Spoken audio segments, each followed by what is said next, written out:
Welcome to my Asshole Podcast. Let's get into it.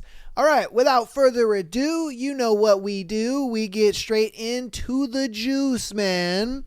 All right, today's juicy thread is, what's the best thing you saw at a strip club? All right. It's time to see what y'all niggas be seeing in the strip club. All right, let me set this up here. Okay. We were in Vegas, got a ride from someone whose job was to drive people around to and from the club. We were ready to leave at like 3 a.m.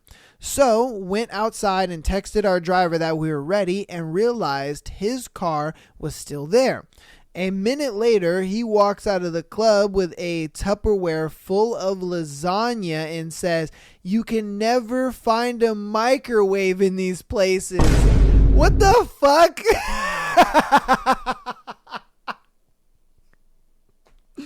What the hell? This man, he had a Tupperware of lasagna and was like, they never have microwaves in this bitch. Like, what the fuck? What do you think a strip club is? You think they just gonna take your Tupperware into the back and warm it up for you? What the fuck, bro? Oh my god. This nigga. This comment is crazy. This has to be the most family Disney strip club story from Vegas. Oh my god. This man said, dude, there. Like, what made you bring a Tupperware full of lasagna to the strip club, bro? Like, oh my god. I ain't gonna lie to you though. Strip clubs got some bomb spaghetti. Alright, I've only ever been to the strip club twice in my life, and I swear to God, the first time I went, I had spaghetti there. It was fire. I don't know why, I don't know how, but it was fire. That spaghetti was bomb. Okay.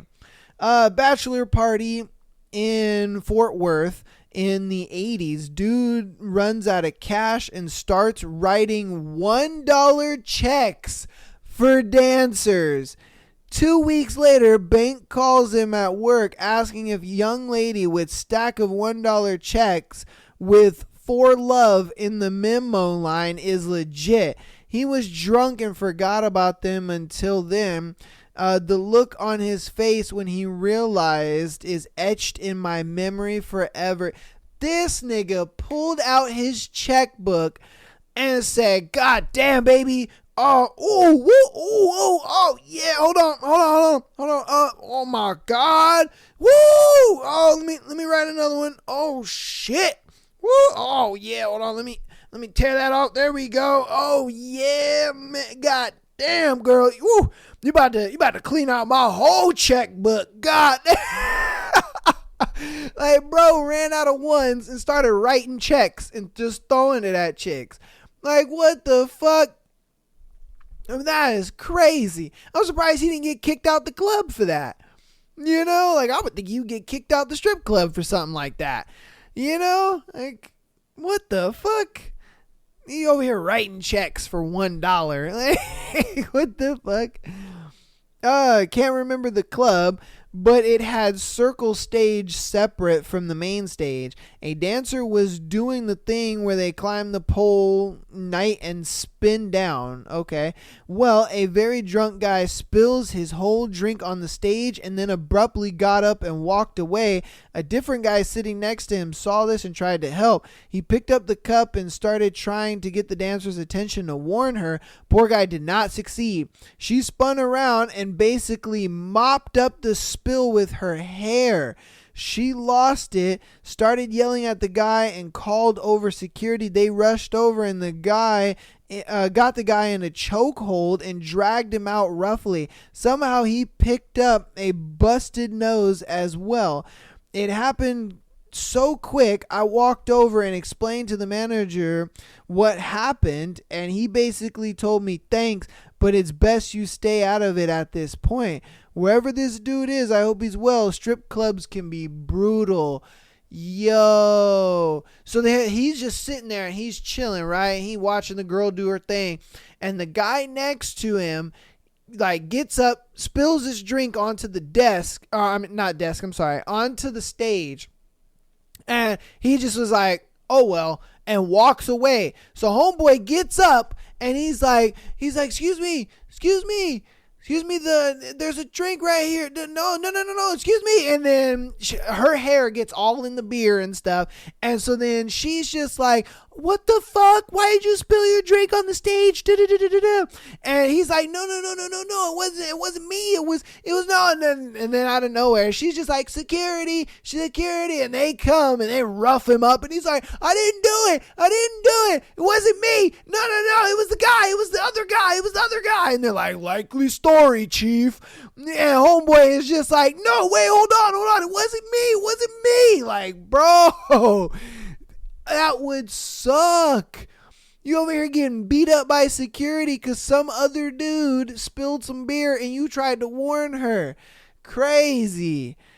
I would be so pissed, man. I'd never go back to that place ever again. I'd be like, fuck that shit. Dancer comes over to where we're sitting in front of the stage, tells us to give her $1 to see a trick, lays down with her head off the stage facing us, folds the dollar bill hot dog style, winks at us, and throws her legs over her head. She proceeds to delicately place the dollar over her vagina and queef it into the air. Like a child at a carnival, I light up and ask her to do it again. I spent $6 watching that trick and do not regret a thing. This nigga, like, bruh. What the fuck? He was just like, yo, this bitch out here queefing for $1, man.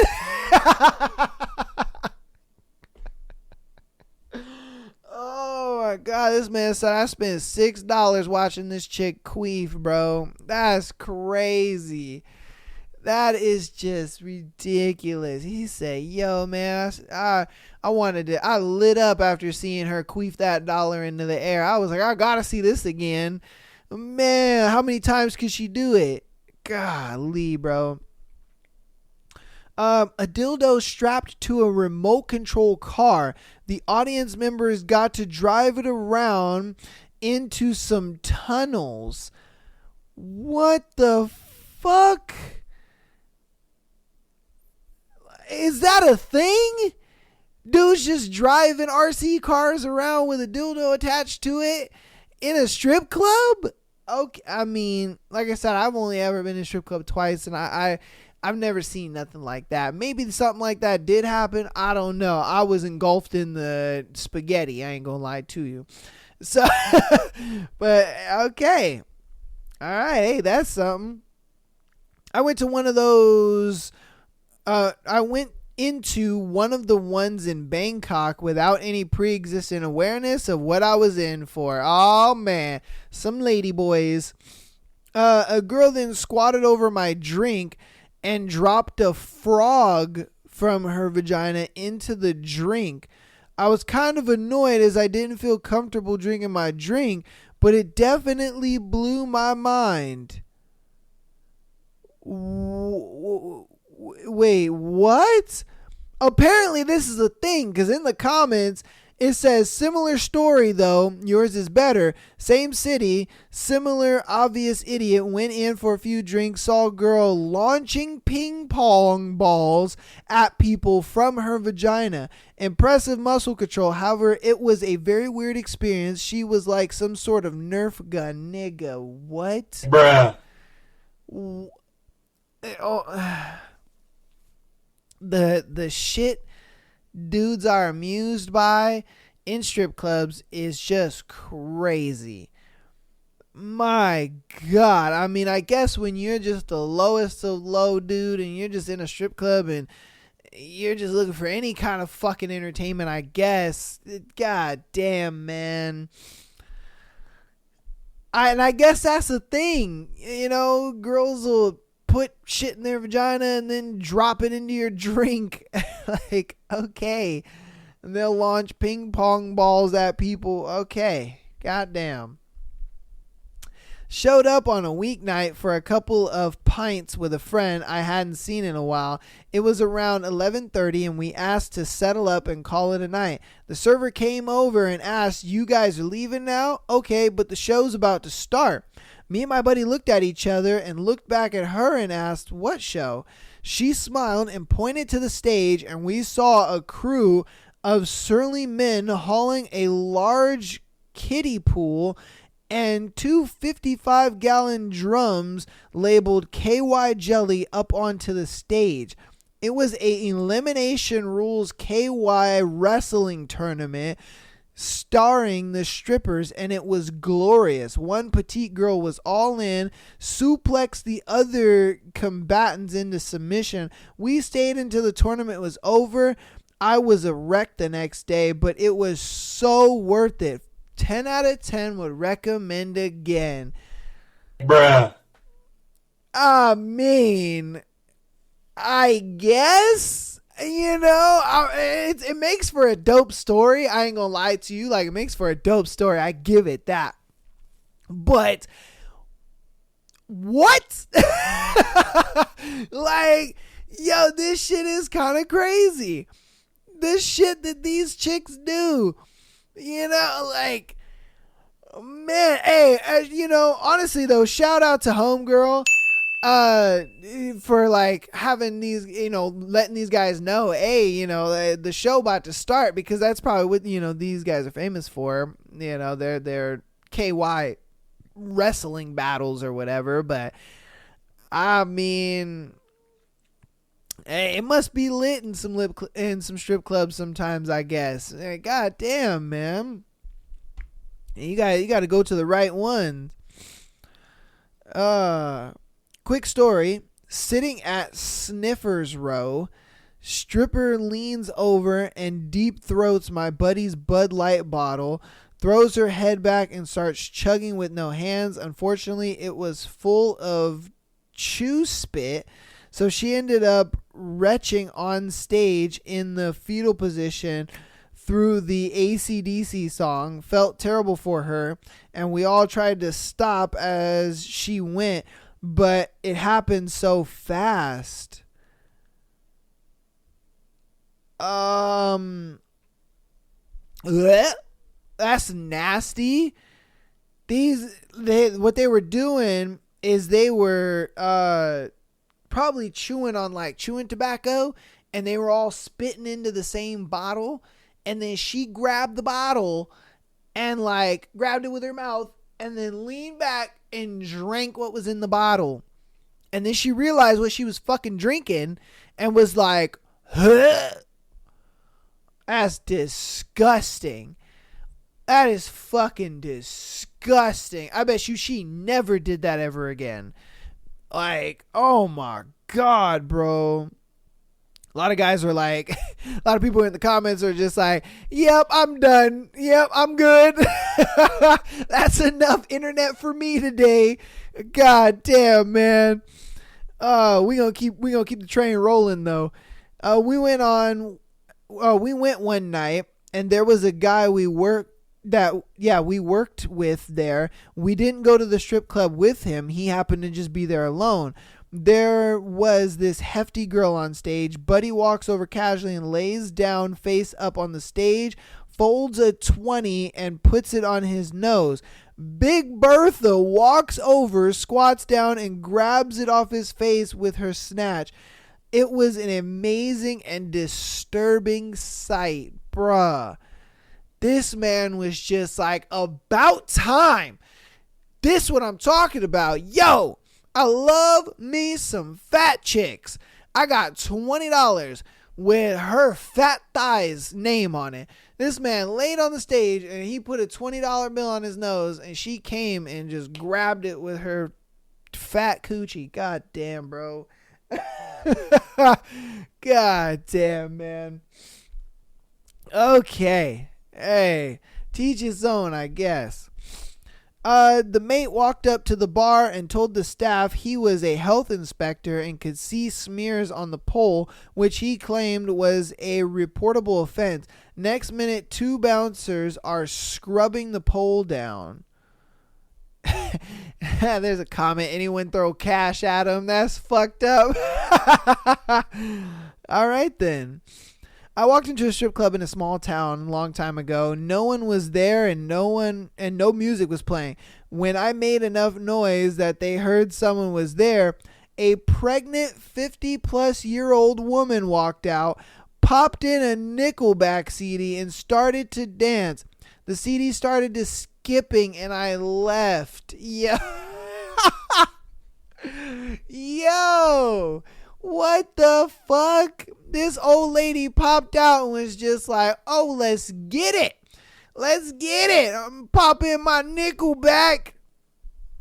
Talking about, look at his photograph. This nigga was like, yo, this place is a joke. I'm leaving. God dang, man. Oh, my friend got kicked in the face after laughing because the stripper was doing her thing to the song by the Bloodhound Gang called The Lap Dance Is So Much Better When the Stripper Is Crying. Full 360 no scope, spin on the pole, and then bam, right to the fucking chin. That's a core memory right there. Yo. Homeboy was leaning so close onto the stage that she swung around and said, schmack. And homeboy was just like, oh shit. Homeboy was like, she straight 360 no scope that nigga right off the side of the railing. Golly. God, that's crazy. Her legs are spread and she kind of slapping it. Someone asked, what do you feed that thing? Without hesitation, she said, peanut butter and jelly, nigga. Bruh. Oh my God. What in the hell? I swear, dudes are weird as fuck sometimes, man. This nigga just looked at her, shaking her butt, and he was like, God damn, girl, what you feed that thing? And she said, peanut butter and jelly? Like, what? I'd be looking at that conversation, and I'd be sitting there just like, what? Did this nigga really just say that? Like, did he really say that? And then on top of that, she respond? Like, Hey, yo, what the fuck? come on, man. I'd be so surprised. All right, man. All right. The best thing I saw at a strip club was a group of 5 women with ages ranging between 20 to 50 years old, all their tops off and laying on the stage to tip the dancers. Seeing stripper boobs is nice, maybe even boring after a while. Seeing regular girls' boobs out of the blue, that's amazing. You know, it's something about the spontaneousness of it all, you know? It's like when you go to a strip club, you know you're going to see titties. It's kind of like, it's like a guarantee, but like, you know, when you go on a date with a girl and things are going well and she asks to go back to your place and you see those titties, it's like, huh, this is nice. I wasn't expecting it. I wanted it, but I didn't expect it. So, you know, yeah, brother. Hit up a strip club in Atlanta with 3 friends. There happened to be an Asian porn star making an appearance. After her dance, it was announced that she would rub her tits on your face for $20 donation. God damn, bro. What the fuck? My best friend decided to get in on this, and he was 4th or 5th guy to go up to the stage. The exchange was made, tits were rubbed in his face, and then he turned around and took 2 steps before tripping over a chair leg and falling flat on his face. The entire place exploded in laughter. Even the dancer was dying. It literally looked like he was so overwhelmed by the experience that he collapsed. Oh man, this nigga was just like, he was so enthralled in the titties that were just rubbed on his face. He turned around so dizzy that nigga fell over. Oh my God. I have never seen such a red face in all my years. I'm sure he's probably forgotten about it by now. I'll have to remember to dust it off and share it at an appropriate moment in the future. After all, what are best friends for? Facts, man. Facts. Oh, man. A guy with Down syndrome throws a fistful of change at the stripper nearest him. Yo. They called him a baller on a budget.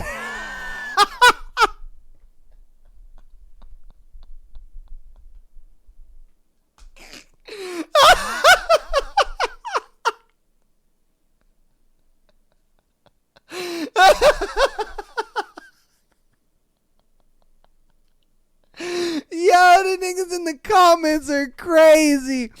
They said he's a baller on a budget. You niggas are crazy.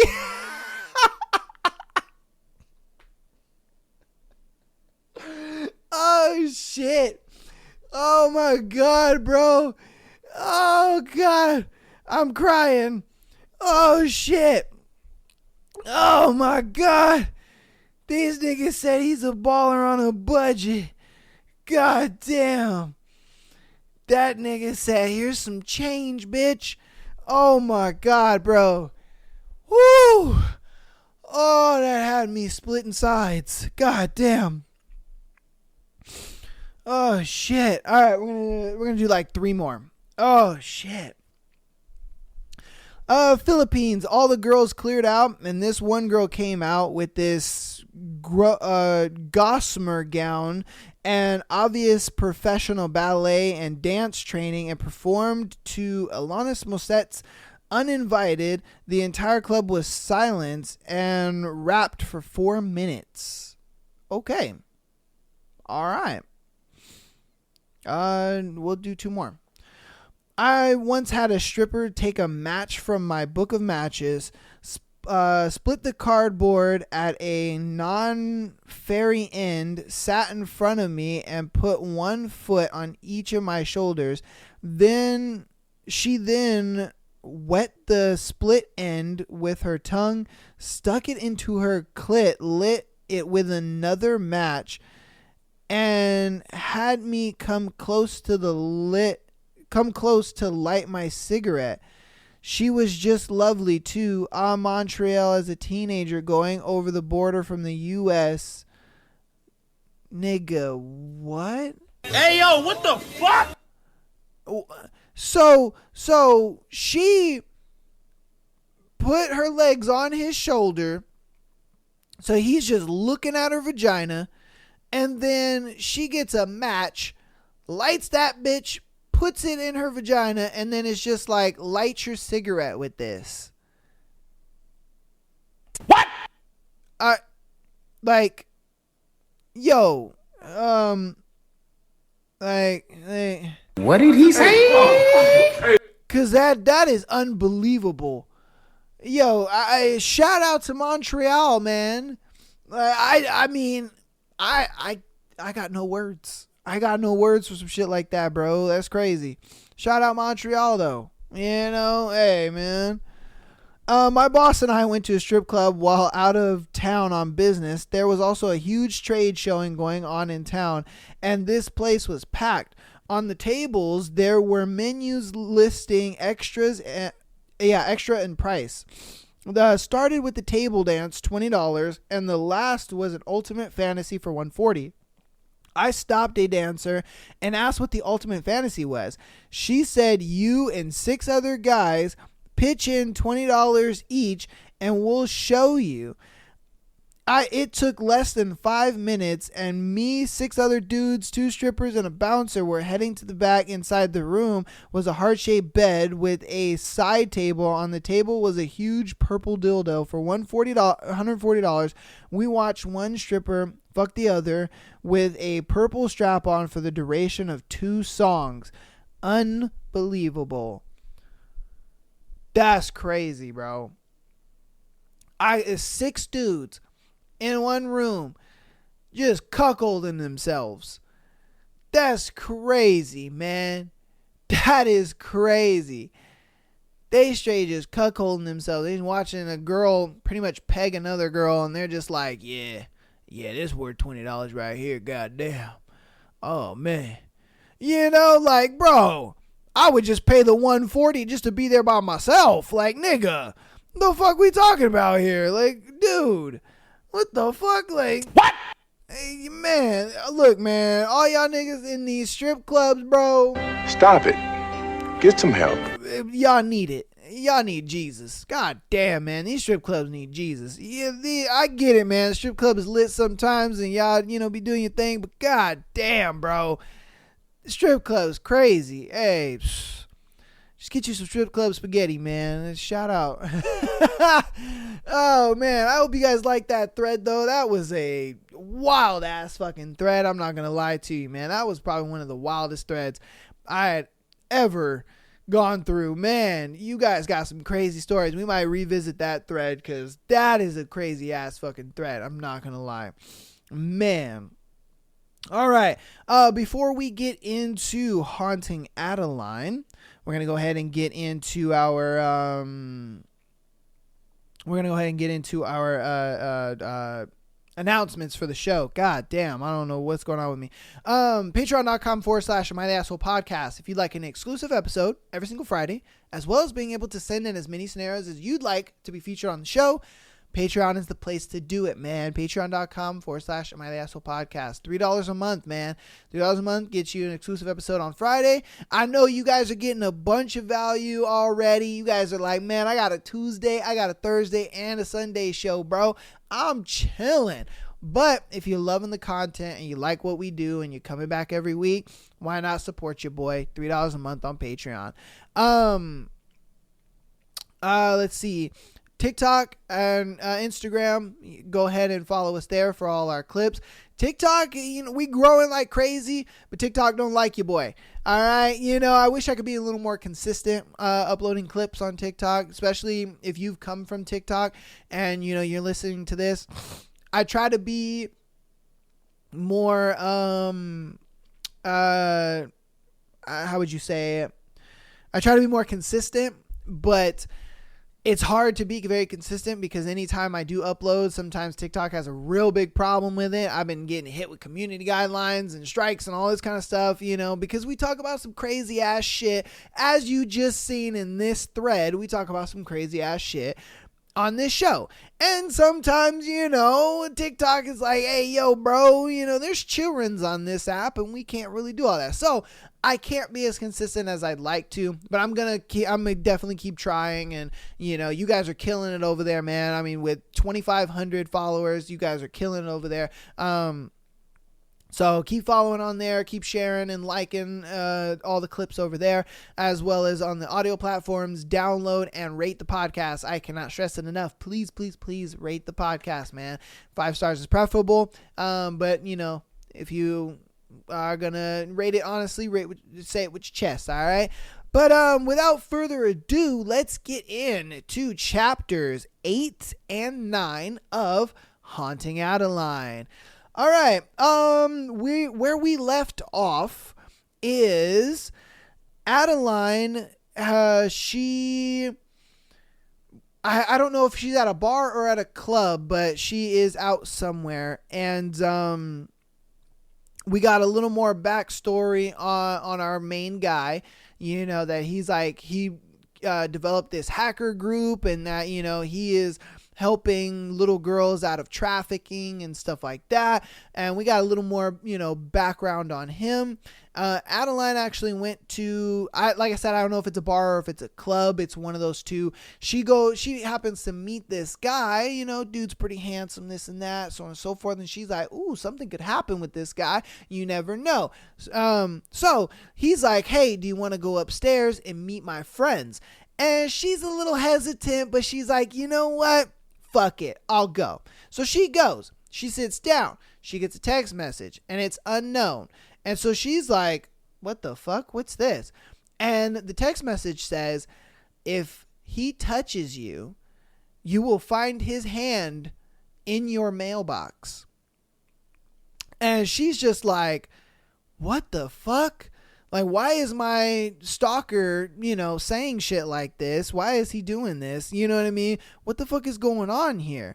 And so she's just like, maybe I should step away from this guy. I don't want him to get hurt because of me. I don't want this guy to hurt him or even worse, kill him because of me. So she kind of steps away for it a little bit. But then she thinks to herself, you know what? Fuck this guy, man. It's my life. If I want to be with this guy, I should be able to be with this guy and I should be able to be happy. You never know. This could be my husband. We could have some children and we could be happy and so on and so forth. And so, she's kind of thinking about it and whatnot. She's kind of weighing her pros and cons. And I think that she's kind of actually going to go for the guy. But it did end there. So let's go ahead and get into it. I am sorry about, let me see what episode it was. It was episode 85. I do apologize. We were having a lot of technical difficulties getting the book to capture. I hope that I fixed that. So I'm actually going to see if I fix that now. But I know I did fix that in last week's episode. So last week's episode, we are all good. So episode 89 should be fixed and all good. But obviously OBS sometimes likes to act weird and all that kind of bullshit. So I'm going to go ahead and test it, make sure everything is running smoothly, and then we will get right into it. So give me one momento here.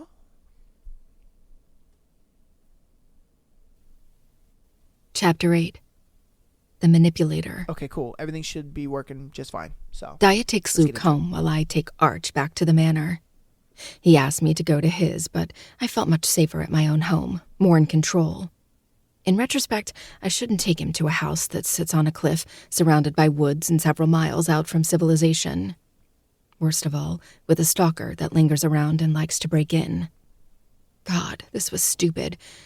My house isn't safer by any means, but I couldn't bring myself to go to his place. I don't like being in unfamiliar places with strangers, like I could be walking into a house that I'll never come back out of.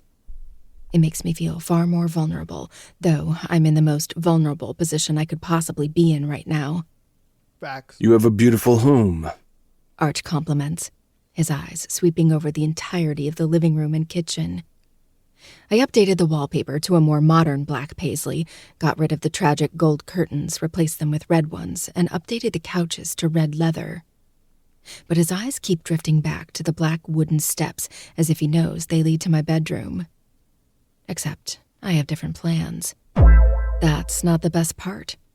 I tease, grabbing his hand and leading him down the hallway to my favorite room in Parsons Manor, the sunroom. I don't go back here very often. It's where Nana and I spent most of our time together. It hurts to come in here when the room is still thick with her presence. Breathing in deep, I open the double doors and step inside. This room is a glass box. The ceiling, the walls, everywhere around us is one big window. It's also the best spot to be in. It overlooks the cliff edge, the waters glittering beneath the moonlight. But the most notable part is directly above us. The stars are breathtaking to look at. Out here, we have no light pollution. The night sky is lit up with orbs of diamonds glinting and shining against the black backdrop. Arch's head slowly turns as he takes in the sight before him.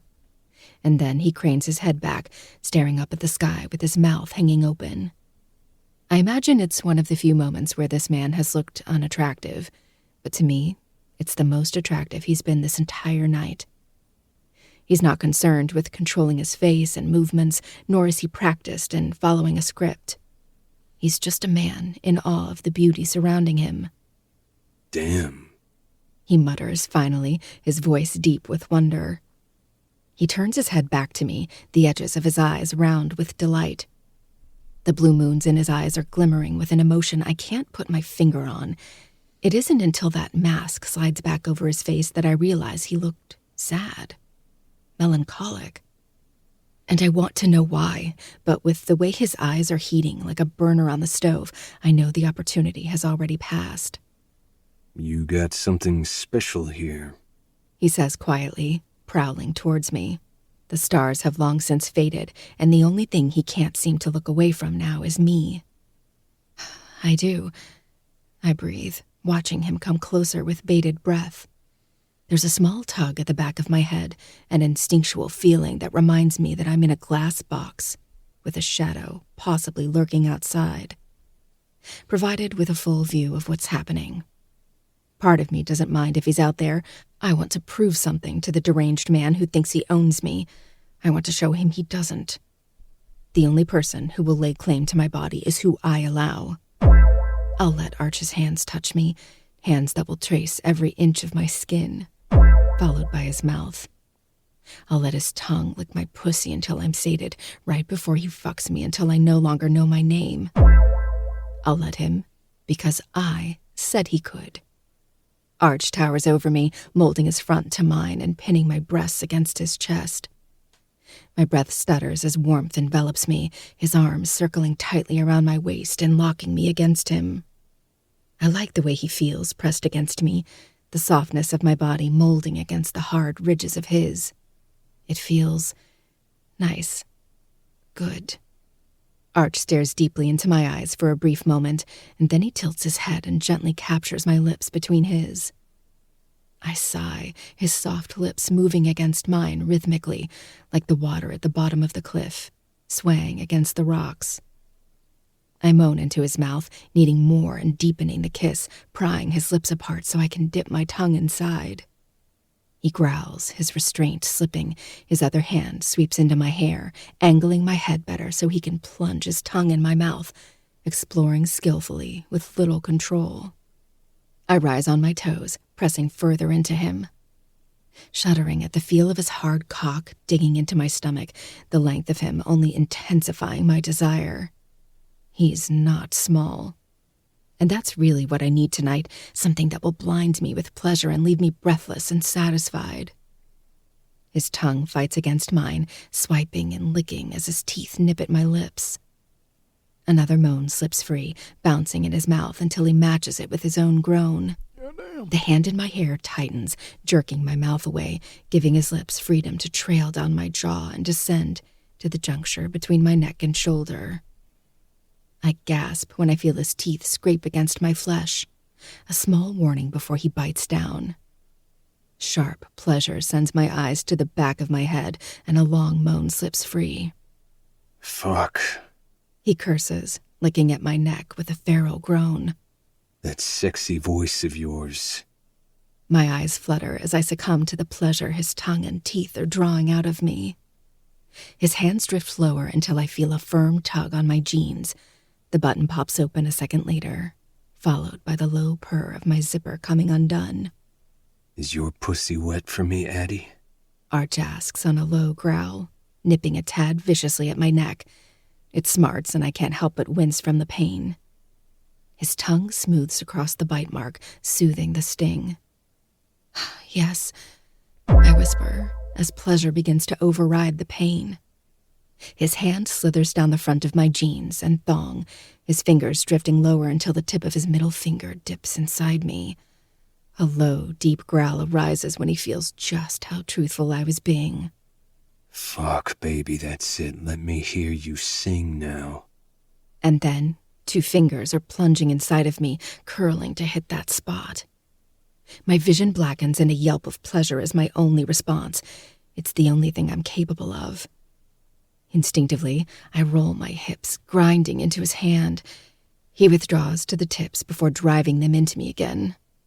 And again, until he's fucking me with his fingers and all I can do is hold on, my nails biting into his suit jacket. Long, husky moans are drawn from my throat, singing for him just the way he asked. You sing so pretty. He whispers in my ear. A sharp nip follows his words. The heel of his palm presses firmly into my clit. His skilled fingers lift me higher, the orgasm curling low in my stomach. But then he rubs just right, making my knees quake from the pleasure. Oh, I moan, my breathing erratic and breathless. Do you sing pretty when you come, Addie? He asks in a dark whisper. I think I nod, but I can't be sure because within seconds, my head is kicking back as my release builds to a fierce point. Let me hear it. He coaxes, His fingers slide out, and when they plunge back in, a third finger joins. My eyes roll and I plummet over the edge. I cry out, the sound breaking from the pitch as deep-seated pleasure consumes me from the inside out. Shamelessly, I grind against his hand, riding out the endless waves. Such a pretty bird, He murmurs, satisfaction tightening his voice. Breathless, but somehow even hungrier, I lift up on my toes and crush my mouth to his. He hums his approval, spearing my lips apart with his tongue. Then his hand drifts up and breaks the kiss with a digit drifting across my bottom lip, spreading my arousal. You've left a mess on my hand, Eddie. It'd be rude not to clean it up. I hold eye contact while my tongue darts out, the tip sliding across his finger. He smiles wickedly, prompting me to open my mouth wider. Just as his finger goes to slide in, an icy feeling washes over me. It feels like the waves I was drifting in have turned angry and are ramming my body into the unforgiving rock. My mouth stalls and my eyes dart over his shoulder. It's dark in here, save for the moonlight and bright sky, but it feels like I'm in a room filled with stadium lights. A movement straight ahead turns my heart upside down and sends it crashing to the pit of my stomach. He's out there. I can't see him or even make out his silhouette, but I know he is. I can feel him. Stay focused. Noticing the change, Arch pulls away, breathing heavily and looking at me like he can't decide if he wants to ask if I'm okay or just keep going anyway. What's wrong? He asks, grabbing my biceps in an attempt to grab my attention. Nothing. I rush out, bringing him closer. Let's go upstairs to my room instead. I'm no longer feeling cocky enough to fuck a man in front of a crazy person. The high from my release has completely dissipated my confidence, but I'm too stubborn to stop. I want Arch. I just don't want any voyeurs while I take him. You don't want to get your pussy eaten under the stars? He asks incredulously, looking at me as if I've grown a second head. I do, but I trail off when another movement draws my attention away. Arch steps forward, pressing against me and pulling my attention back to him. I have to crane my neck to see him properly, and the sight is one I'll never forget. I think you should strip off your clothes and show me that sexy little body of yours. Then I want you to lie down, spread your legs, and let me clean up the mess you made. An entirely embarrassing squeak slips out, a sound that immediately brings a smirk to his face and blood rushing to my cheeks. The creep momentarily forgotten. Real smooth, dipshit. I take a step back, heat slithering across my body as I drift my hands down my sides and took both thumbs into my jeans. Just as I go to slide them down my legs, a loud bang disturbs the charged silence and sends my heart flying to my throat. I yelp, startled and way too close to pissing my pants from the angry knocking. Arch's head snaps toward the sound, clearly just as startled. Expecting company? Arch asks, his voice a tad breathless. My own erratic breathing is uneven as I say, No. It's fucking déjà vu, and even though I saw it coming this time, I'm incredibly close to stomping my foot like a child. Unlike with Grayson, I was actually enjoying myself. He rushes back into the hallway and down towards the front door with me hot on his heels. I'm buttoning and zipping my pants as I go, already sensing that this night is over. The hallway leads straight back to the foyer, the entryway to the right of the staircase. Pausing before the entrance, he turns to me and grabs a hold of me. Stay in the hallway. Whoever it is, I don't want them seeing you. He hesitates, a weird look passing on his face. Before I can decipher it, he's speaking again, his voice strained. Call the cops if shit goes south. I'm not capable of stringing together a coherent sentence, the panic stealing my sense. I should have told him I have a stalker, and I thought I saw something when we were in the sunroom, but everything happened too fast. And now he's actively putting himself in danger. The situation turns me on just as much as it terrifies me. I need to check myself into a mental hospital if I survive this night. Because my shadow is pissed. Just like he was when Grayson was here, and I have no idea how dangerous this guy is, but he could be here to kill us both. Especially now that he watched another man make me come with the very hand he threatened to cut off and put in my mailbox. I dropped my head in my hands, instant regret filling up my body like a waterfall in a lake. I'm bursting with it because if the stalker is as insane as he says he is, then I just possibly got a man killed. Or at least brutally mutilated. I hear the door creak open. My head snaps up in response.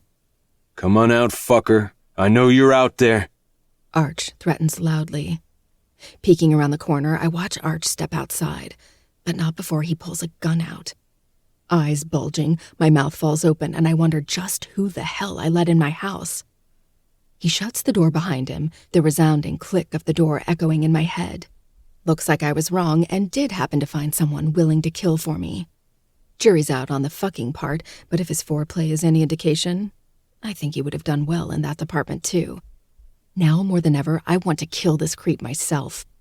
I finally find a man capable of satisfying me, and this asshole is ruining it. God, I know we don't always agree on my life choices, but please don't let this poor man die because of me. I'll stop drinking. I mean it this time. And I also pray that Arch has good aim. If I walk out and find the weirdo with a bullet in his skull, I won't mourn his death. For the next several minutes, I hear nothing at all. It's hard to when my heart is pounding in my ears, but there would be no mistaking a gunshot. Fuck, I can't handle this suspense. No longer capable of waiting, I rush over to the window beside the door and peek out. Arch's car is still sitting in my driveway, but I don't see anything else. No bodies. Nothing. Shooting a quick prayer to my least favorite person at the moment, I open the door slowly, listening for any sounds of distress or fighting. When I'm greeted with nothing but the chirping of crickets, I open the door wider and step out. The crunch of something under my foot cements my body into stone. I close my eyes, another prayer on my tongue. If I stepped on a body part, oh my God, I'm going to freak. Taking a few short breaths, I move my foot away and look down. A rose, the petals crumpled from my foot. Oh, fuck, I mutter, bending down to pick up the rose. The thorns are snipped, preventing it from cutting me, but it doesn't matter. This rose has not been deprived of one's pain.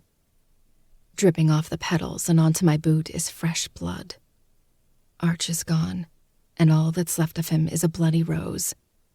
Yanking my phone out of my back pocket, I unlock it to call the cops, hands trembling. The phone lights up, and that's when I see another text. The one that came through in the club, and the one I dutifully ignored. Unknown. Don't feel guilty, baby. I don't make idle threats, so consider this a lesson learned.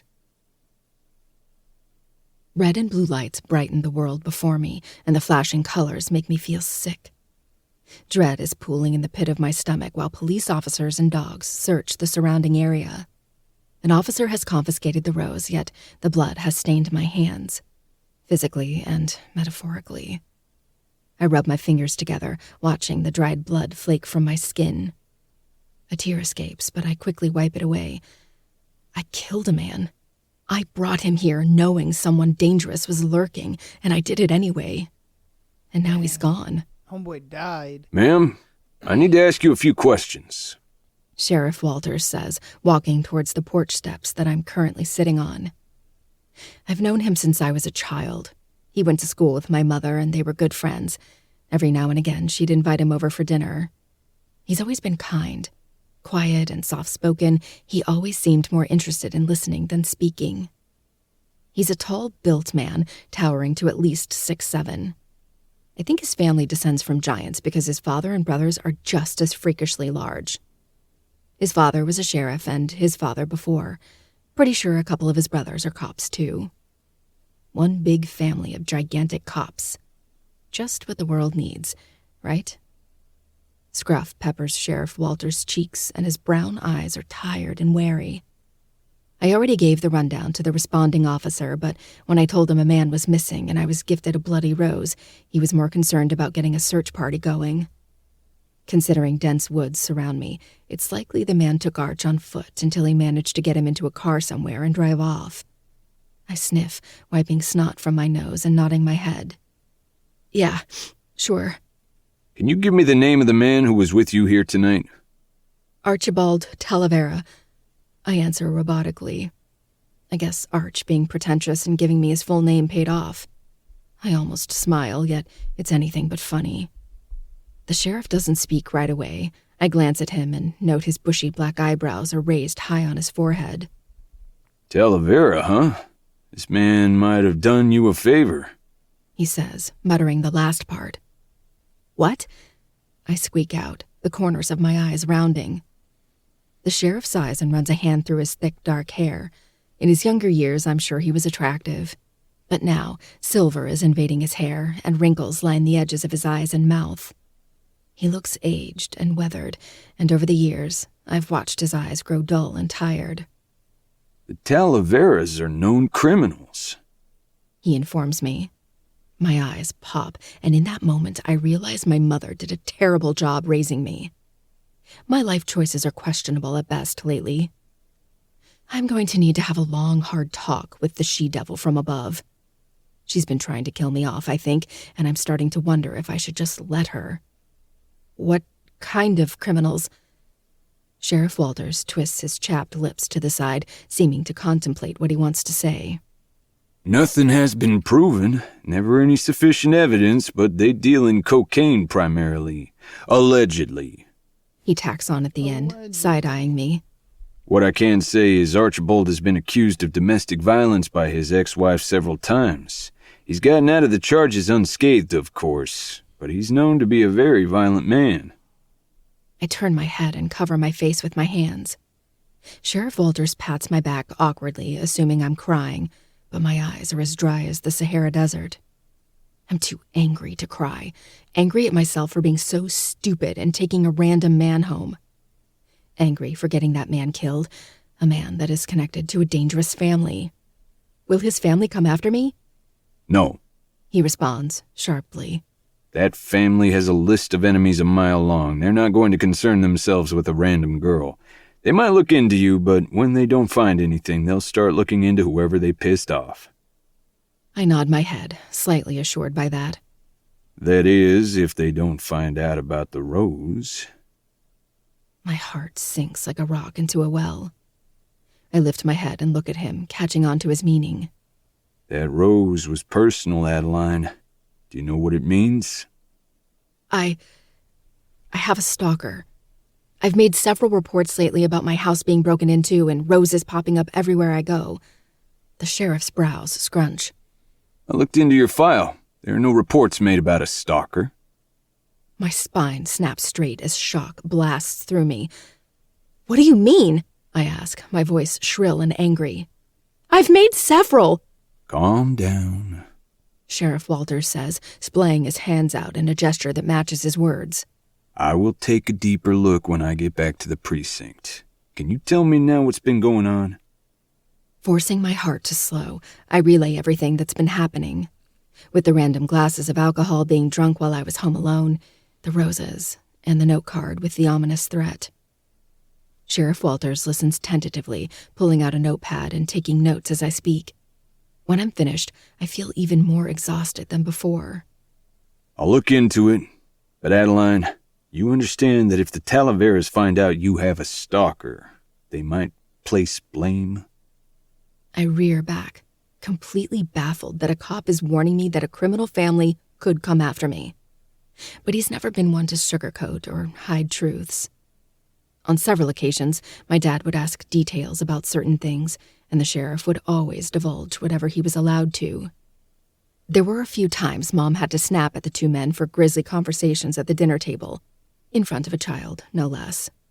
Sheriff Walters would apologize, but he never actually looked sorry. I'll do everything in my power to stop that from happening, he assures. Somehow, that doesn't make me feel any better in the slightest. Sighing, I turn away and stare out into the dense trees, the red and blue lights flickering and creating a shadow dance party. I nod my head, accepting his help for what it is. This man isn't going to be able to do a damn thing to stop a criminal from walking up to my doorstep. Whether it's a crime family or a fucking stalker. September 10th, 1944. I haven't seen Ronaldo in 3 days. 3 days of wondering where he is if something happened to me. My thoughts spiraled. John and I got into a fight. He says I've changed, that I'm no longer the woman he fell in love with. I'm distant now. When he wants to have sex, I'm not interested. I've begun to feel like my marriage is wrong and dirty. I've begun to feel like I'm cheating, but not on my husband. It feels like I'm cheating on my visitor. There wasn't much I could say to assure my husband I still love him, other than those 3 words. They've begun to feel empty when I say them. Based off the hollowness in his eyes, those 3 words have begun to feel hollow to him too. I'm losing my husband, slowly but surely. And I'm ashamed to admit that I don't mind that too much. Chapter 9. The Shadow. I've committed homicide, cold-blooded murder, on many men who have worn different faces of the devil, and I've done it for various reasons, whether they raped a child, killed an innocent, or destroyed someone's life that didn't deserve it. But I've never killed someone out of jealousy. First time for everything, I guess. Archibald Talavera has his lips on my girl and his hands down her pants. He's touching her, fucking her with his fingers, saying dirty things to her that elicits a pretty little blush of color to her cheeks. And at that moment, I decided he wasn't going to live tonight. The second I saw them together, it took all of my control not to storm into that club and drag her ass out of there.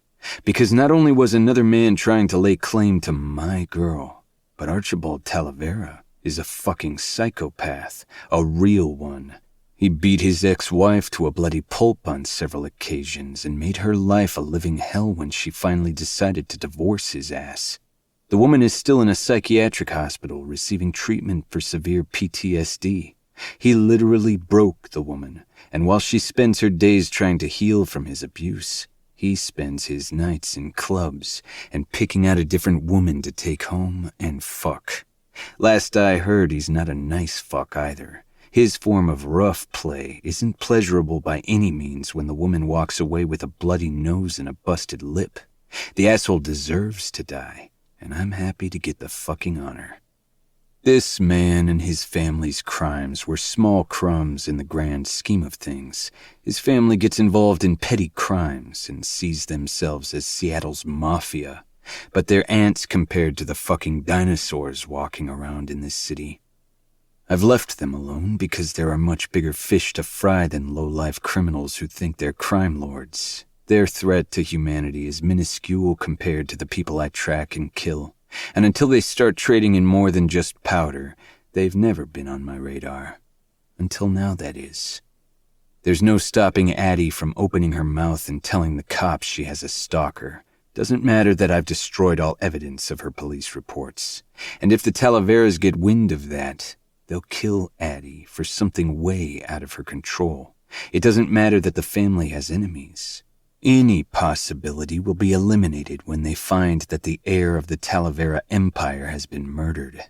So tonight, I'll rid Seattle of the little pests that have been congregating so I can focus back on the bigger things, making Adeline mine and dismantling the pedophile rings. I crack my neck, storm over to the front door and bang my fist into the wood as hard as I can. I pour all my anger into it, not giving a fuck if I crack the wood beneath my fist. Just like the night that small dick asshole was here, running out of the house naked with only one sock on, cursing Addie's name. I was relieved to see Addie kicked him out herself. It was the only reason I didn't kill him that night, but it doesn't mean I didn't cut out his tongue for the names he called her. She still isn't aware of that since I ran him out of town and forbade him from contacting her again. I duck back in the shadows beyond the porch. I know Archie's type. He'll come storming out, ever the savior for the damsel in distress, ready to take on the big bad wolf like he's not the old granny about to get eaten. Really, he's just a rabid fox posing as a wolf. His bite hurts, but nothing compared to that of a real predator. Right on cue, Archie whips the door open, his hands wrapped around a gun. "Come on out, fucker. I know you're out there." Come get me, Archie. He hesitates on the doorstep, sensing the danger residing in the shadows. But after a few moments he develops a vagina and charges out the door and down the porch steps. His head turns, his eyes widening as he catches a glimpse of my face with a single red rose in my mouth, the stem caught between my teeth. I bare my teeth, a feral grin that would chill even the devil. Before he can react, I dart out, grab his arm, and twist him around. My hand slaps over his mouth as I pull his back to my front. Twirling my knife, I stab him twice in the stomach, both precise areas that won't cut through vital organs. He grunts beneath my hand, the shock rendering him mostly silent. Before the situation catches up to him and he starts shouting, I push him off of me and deliver one sharp punch to the back of the head. Done in a matter of 10 seconds, not a single peep out of his mouth. My arm snaps out and I catch him by the back of his suit jacket before he can face plant to the cold, muddy ground. Out cold and bleeding profusely. I need to staunch the wounds before he loses too much blood. But first, I slide the rose from my mouth and dip the petals in the crimson, spilling from his wounds. Can't have my little mouse thinking there aren't consequences for letting another man touch what's mine. She'll find out soon enough that I don't make idle threats. I rest his body against the porch for a second while I walk up and throw the rose at her doorstep. I'm too pissed to do much else. And then I grab his body and start the brief trek through the woods where my Mustang awaits. By the time the cops get here, it'll be too late. A blood trail will lead them to tire tracks, and they might be able to narrow down the make and model based on the tread impressions, but the evidence will run cold after that. It will all be destroyed soon enough. The cops won't know which direction to look, and Archie's family will assume their enemies caught up to him. And they wouldn't be wrong. They just won't be able to guess who until I'm standing in front of them with a knife in their necks. Let me the fuck go, you fucking prick! You think I'm someone to mess with? Do you have any fucking idea who I am and who my family is? His mouth is going to be stapled shut in 0.2 seconds if he keeps running it. That I do know. I relay this to him and he answers with a hyena laugh. I turn and clock the fucker in the mouth, all the while keeping my Mustang straight. Colorful words follow, but they're no brighter than the blood pouring out with them. Pretty boy isn't so pretty now. He's going to experience a lot worse once I get back to my place. He laid his mouth and hands on my girl, and there's consequences for silly mistakes like that. He woke up about 5 minutes into the drive. 2 strips of fabric from his shirt are tied tightly across each stab wound on his abdomen. His hands and feet are hogtied. There's not a chance of him slipping free of those. I've had too much practice. He's been running his mouth since the moment he awoke, and it's been grinding my gears into dust. He throws out empty threats like bullets, but instead they're paper in the wind. None of them make an impact. In fact, they don't land anywhere near me. It's the mention of Addie that sends me into a murderous rage. Come on, man. Are you this worked up over a piece of ass? Her voice may be cut out for porn and her pussy tight as fuck, but shit, you can find that in other bitches too. I've fucked plenty of them. What was going to be a fairly slow death is now going to be the slowest death to ever happen since the dawn of humanity. It was bad enough that he spoke of my girl in such a disgusting manner, but then he went and topped it off by implying Addie isn't anything special. She's the first of her kind to exist, and there will never be another like her. I pull into the driveway leading into my warehouse. It's a smaller structure, used to manufacture cameras for some shitty company that went out of business within 5 years. The building was foreclosed on and I bought it for dirt cheap, and then spent hundreds of thousands of dollars transforming it into an impenetrable fortress.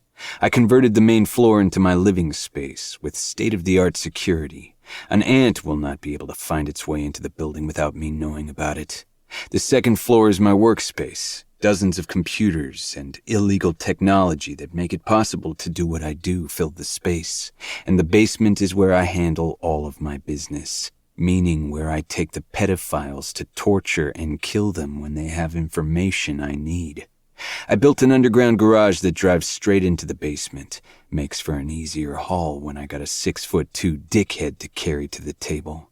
I'm a big man, but I'm just as capable of throwing out my back as the next person. I'm still a human fucking being. Shutting the garage door behind me, I turn the car off and twist around. I sigh at the sight. Usually I'm more prepared when I kidnap people. They go in the trunk, and I don't have to worry about getting my car dirty. But by the time I carried him back to my car, I was in a hurry and just threw him back there. He's already got blood everywhere, and I'm going to have to pay my cleaning crew extra to get those stains out.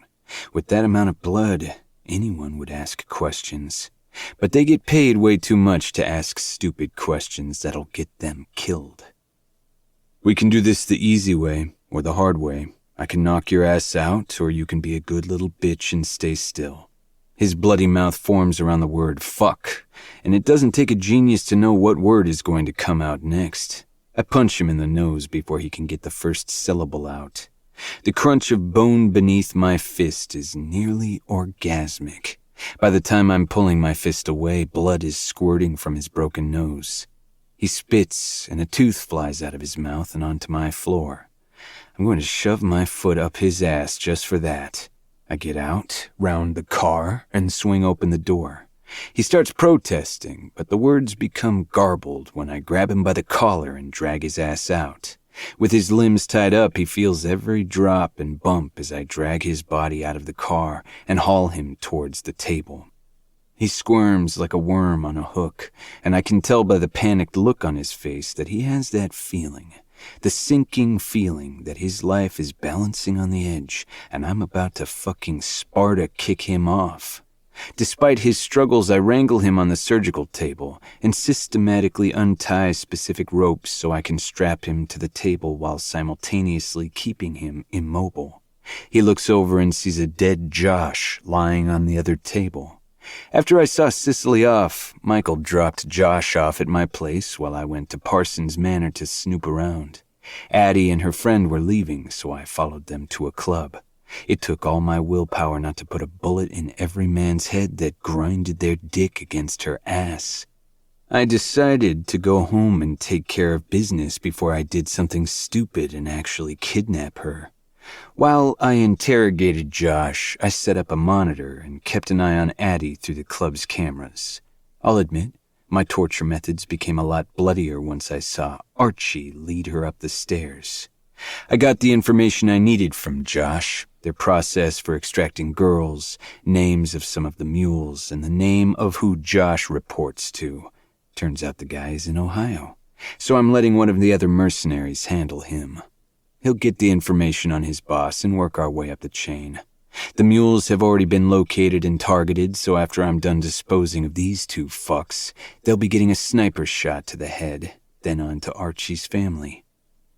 "The fuck, man?" Archie spits, both terror and disgust evident in his tone. Josh's face has started to bloat. I shrug, unbothered. I have a lot of bodies to dispose of tonight. It'll be easier to dispose of them all at the same time. "Look, whatever my family did, we can work out a deal," Archie negotiates. His words a little garbled and misshapen from his broken teeth. His nose is already swollen and bruised, along with his split, puffy lips. He looks as if he went 5 rounds in a boxing match with his hands tied behind his back.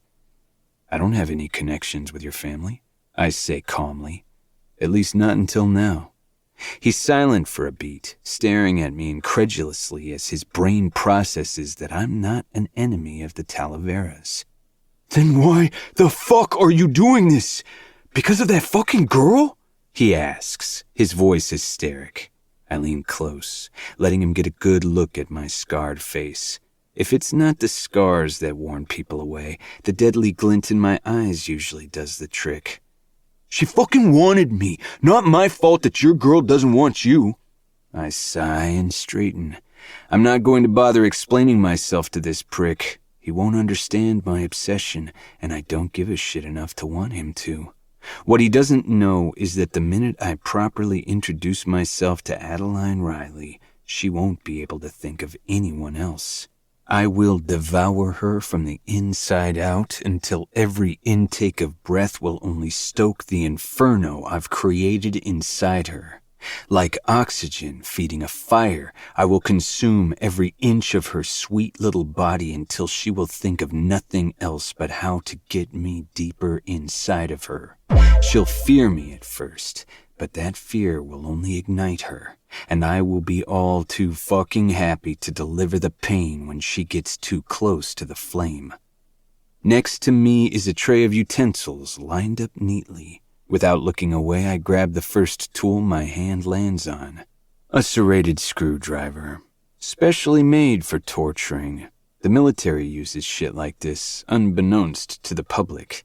Not that the government would ever willingly tell the country that they torture war criminals often and use pretty fucked up methods to do so. The public isn't ignorant by any means, but they sure as fuck don't know the extent of the depravity of our government either. His eyes widen comically when he catches sight of the screwdriver. I smile. Haven't gotten to use this one yet, I observe, twisting the screwdriver and giving us both a good view of each sharp point. Once this sucker goes in, it's going to hurt even worse taking it out. I can't fucking wait. Bro, let's talk about this. That girl is not worth you killing me over. Do you realize what my family will do to you? To her? Did you really think I was going to kill just you? I volley back, quirking a brow to show how unimpressed I am with his warning. His face turns beet red, like the apples my mother used to pluck for me from the orchard as a kid. Always loved those things. Threats spill from his mouth, fueled by rage from his family's untimely fate. You're doing this because I almost fucked a girl. I didn't even fucking know she was yours. He bellows, veins popping from his forehead. Not a pretty sight. In response, I stab the screwdriver straight into his stomach. He gapes at me, his mouth parted in shock. A moment passes, and then he's coughing up blood. An array of emotions filter through his eyes. Pretty sure I see the 5 stages of grief in there, too. I bend down and grit out through my teeth. What you and every sad motherfucker that even looks in her direction will learn is no one is safe when it comes to her. I don't care if you only breathed in her direction the wrong way. You will fucking die. You're fucking crazy! He chokes out, looking down at the screwdriver sticking out of his abdomen in disbelief. Definitely hit vital organs this time.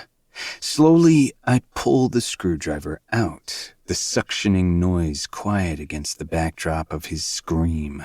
The unbridled anger pulsating through me is relentless, unstoppable, and the image of his hand in her pants, kissing her, whispering shit into her ear and making her come. It all fuels the violent storm in my head. I plunge the screwdriver back in when the image flickers of her face. Wanting him back, climaxing for a shit stain like him. I'll have to erase his touch from her, and soon. I rip out the screwdriver and take a deep breath. I have to remind myself she doesn't know me yet. She doesn't understand what true need is. Not yet, but she will. Because she's going to hate the way she needs me. She's going to fight it. Rebel against the craving and attempt to search for something else that makes her feel even a fraction of what I will. She'll never find it, and I won't let her try. Cracking my neck, I take another deep, calming breath. My temper got the best of me. I'm not usually a reactive person, but I've already accepted the fact that my little mouse brings out new feelings in me too. How many women have you hurt, Archie? I ask, licking my lips and circling his body until I disappear from view. It's an intimidation tactic for the weak-minded. Makes them nervous when I vanish behind them for that brief moment. Their minds get away from them as they anticipate what I'm going to do, and then they get a little relief when they see me again, just to repeat the process. It's torture in itself, not knowing if I'm going to strike or when. Do not call me Archie! He snaps, seething as I stand behind him. He's tense. I circle back to the front and his shoulders loosen just an inch. You're evading the question, Archie. I point out, deliberately using the name. He snarls at my defiance, but doesn't reply. His mother always called him Archie, up until she died of breast cancer when he was 10 years old. That's when his father lost it and started dealing drugs to make money to pay off all the medical bills and funeral expenses. He raised his children to be cold and ruthless, and Archie here never let anyone call him by his mother's nickname without stabbing them. He stabbed a lot of people for calling him that name, including his best friend Max. His buddy complained about it a time or two in a bar Jay frequents. Don't make me ask again, I warn, my voice lowering to convey just how serious I am. I don't know, he shouts, frustrated. A couple, I guess. The fuck does it matter? I read up on your ex-wife, I say, ignoring the stupid fucking question. You beat her so badly she was barely recognizable when she was taken to the hospital. Evidence indicated that you broke a tequila bottle against her face and then stabbed her with it, not to mention the countless broken bones and bruises. You nearly killed her. Archie sniffs, not the slightest bit of remorse reflecting in his cold eyes. The narcissistic assholes never are. Somehow they twisted in their head that the victim deserved it, and whatever injuries inflicted upon them were their own fault. She was cheating on me, he replies petulantly, pouting like a child that didn't get a birthday cake. Did you cheat on her first? That doesn't matter, he snaps back. She's the wife, and I make the money. If I feel like buying a stripper for a night, that's my goddamn right. All she ever did was sit at home on her lazy ass and spend my money. I nod, accepting his answer for what it is. Would you have hurt Addie? I ask after a pregnant pause. He scoffs. I would have fucked her how I like to fuck. If she ends up with a couple of bruises, so what? Bitches like that shit. They like it rough. Renewed anger punches me in the chest, and it takes all my self-control not to plunge this screwdriver in his eye right then and there. Archie wouldn't know how to have proper rough sex if he was given a fucking manual for it. He hurts women because he enjoys it. He doesn't know how to push women to the edge of pain and pleasure, balancing between the two and making them desperate for more. He just hurts them. By the time he's done, the girl is thoroughly bruised and traumatized, maybe even bleeding, and he's walking away with a satisfied smirk on his face, as if he was the first man to prove a woman orgasming isn't actually a myth. You didn't hurt Addie, I observe, waiting for the answer I know he'll give. He isn't desperate enough yet, scared enough. He's still attempting to put on a false bravado act and die with dignity, but that will change very soon. He smirks. You gotta relax them first. The plans I had for her. He trails off, licking his lips vulgarly. Her cries would have been such a beautiful song. Again, I nod my head in acceptance of the answer. I accept it because it fuels exactly what I have planned for him, and I'm very much going to embody his method for sex. I will enjoy hurting him and making him bleed, and him, he will wish he had never met Adeline Riley.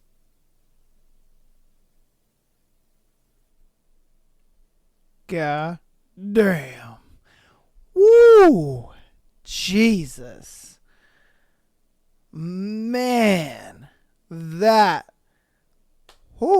was crazy. My God. Oh, Lordy. Yes, that was chapters 8 and 9 of Haunting Adeline. My God. Woo! That was a juicy little segment right there. My goodness. All right. We are out of time. Thank you guys for being here, for listening and watching. Hopefully you guys have been enjoying Haunting Adeline. It is starting to get good. My goodness, it's starting to get good, man. Hopefully you guys come back for next week when we go over chapters 10 and 11. And without further ado, thank you guys so much. Patreon.com/Am I the Asshole Podcast. $3 a month gets you an exclusive episode every single Friday, as well as being able to send your scenarios into the show. If you're an audio listener, please keep downloading the podcast. I appreciate that so much. Also, rate the podcast. 5 stars is preferable. But if you guys, want to rate it anything else, rate it honestly. It's all good. But it does help the show.